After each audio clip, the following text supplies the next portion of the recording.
Okay, ito yung parts ng ABS na module mga kaibigan. Ito, ang presyo ito is more or less mga 35,000 to 38,000 pesos. Ito, yung set na yan, yung module na yan. So ngayon, kung magpapalit ka pala ng brake pad or kung magpapalagay ka ng brake pad, kahit ikaw man o sa ibang mekaniko, make sure na maganda yung pagkakagawa nila at huwag po puwersahin natin yung ating mga brake pad. So yun mga kaibigan, ito ang NMAX na version 2. Version 2 yan, NMAX na version 2 na pinapagawa to dito kay Motobuds. Dito lang sa Cabuyao, Laguna, St. Joseph City. So, ang problema ng motor na to ay yung kanyang ABS na module, mga kaibigan natin. So managmula at paano nagkaroon ng problema yung ABS module niya. Base dun sa paliwanag ng mga mekaniko dito ay, at syempre paliwanag din ng may-ari. Ang ginawa lang daw niya ay nagpalit daw siya ng brake pad. So DIY brake pad siya lang mismo yung nagpalit, and then pinuwersa niya yung pagpapalit dito ng brake pad. Yan. So yun ang naging ginagawa ng normal sa atin naman, di ba? Ganun ginagawa natin. Tayo na lang nagpapalit. Kaya lang, problema pala nun, nagkakaroon ng epekto doon sa kanyang module na ABS. And then yung ABS na yun is magkakaroon or nagkaroon ng tama. Ito yun, mga kaibigan natin.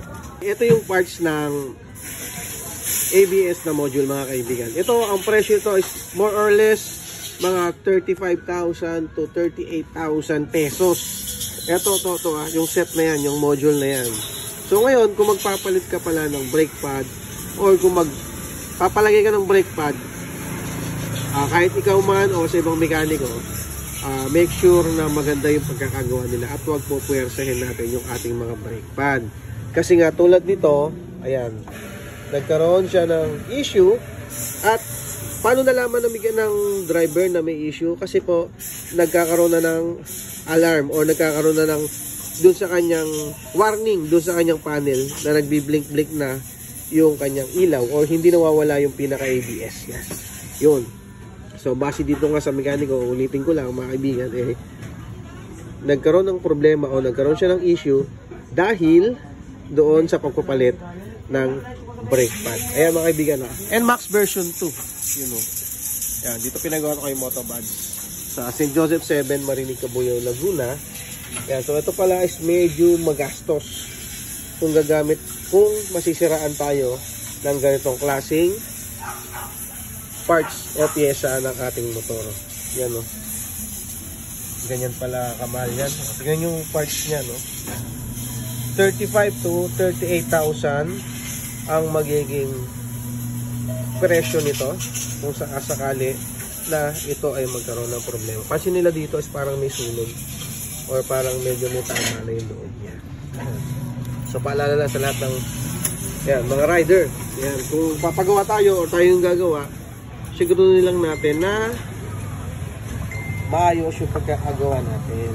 Yan.